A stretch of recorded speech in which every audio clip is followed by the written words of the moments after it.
Hello and welcome to your astrology and spirituality overview for Friday the 23rd of October.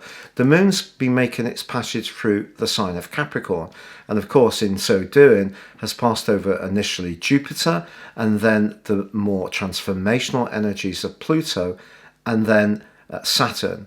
So there may have been a little bit of a dip or a quietness around us in the last few hours. Possibly because the moon in the sign of Capricorn is at its weakest point. But later today, it emerges into the more free-spirited, democratic sign of Aquarius. So that's just encouraging us to step back a little bit, see the bigger picture. Don't sweat whatever it is that maybe has made us feel a little bit hemmed in, maybe even a little bit repressed. Someone's situation may have been quite demanding of us, but it's going to move into Aquarius later today. Now, it is going to be squaring almost immediately the sun, which is newly arrived in Scorpio. So the Scorpio sun is very much about the deep dive. And of course, it's water, where Aquarius is air, and it's about cold logic. So we just need to be aware in this quarter moon that's emerging of balancing. And I think if there is any politics around a group situation or a friend is being particularly clingy or possessive, that may be something that we're going to consider over the next 7 days of this lunar phase. Elisa, what cards have you chosen for today? Today we are using the Gaia Mother Earth Oracle cards. Let's throw some earth element into that water and air. Sure. Let's see what comes up for us. Okay, the card that comes up is this beautiful portrait of this gentleman, and it says, a hidden gift. There is sadness and ending, but there is also a new beginning. Scorpio. This idea of this hidden gift, it's almost like sort of saying to us that there is this new beginning, but there is this transformation, there is this ending that comes with it. And so it's almost like we can be feeling those elements of sadness whilst joy at the time. This also reminds me of sort of melancholy feelings, like say that you're getting married or you welcome a new child into your family or some kind of celebration, and maybe there's one person in your life, a family member, who's passed over and isn't here to celebrate it. Moon conjunct Saturn earlier in the day. This is it. And these emotions could be coming up for all of us. It's like there's happiness mixed with this bit of sadness that they're not here physically to celebrate with us. But this hidden gift is that maybe they are egging us on from afar. Maybe that's absolutely really lovely, Elisa. That's really lovely.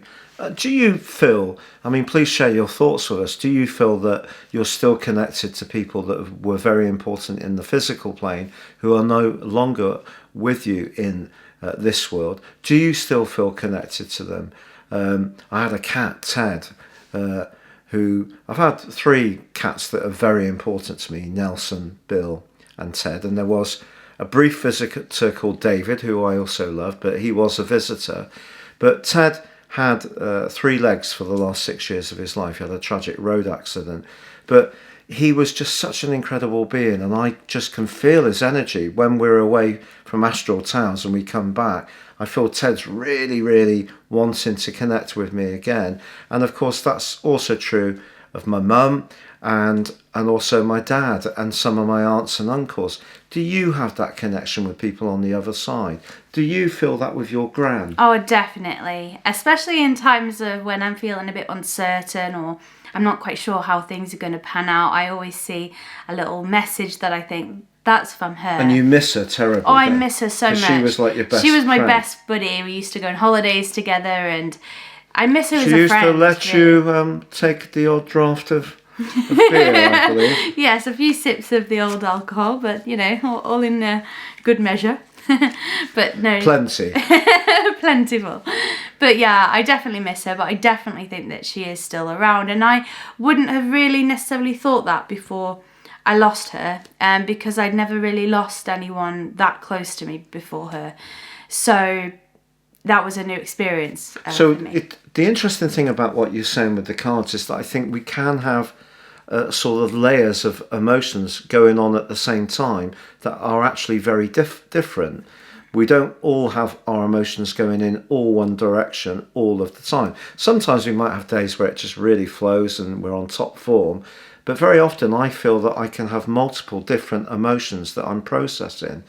And I think that is possible when the sun goes through a connection with Saturn. So it's really at its weakest point in its entire cycle. And of course, this is a generational thing because Saturn's not going to come back to Capricorn for about another 27 years. So this is quite unique, and it is a cold time for emotion for the world at large. That's a fact. Now, obviously, as Saturn goes through its process, which lasts 29.5 years in total, about every 7.5 years as it mixes in with the lunar cycle in our progress charts, then we tend to get events happening about 7.5 year intervals, 13, 14 years, when big things change, 21, 28, and so on. So this is a particularly low point for the moon in its cycle, connecting with Saturn. And obviously Saturn is going to be moving into Aquarius on the 17th of December. And I think that's something we can all really celebrate after this incredibly bruising year that we've had. Oh, that's really encouraging. Thank you so much. And if you would like to reach out for a live one-to-one consultation with Patrick or Elisa or myself, we'll leave that information underneath this video in the description box, along with your free daily horoscope as usual. Thank you so much for all your lovely comments. For now, take care. From the A team, it is goodbye from him, and it's goodbye from her. Goodbye.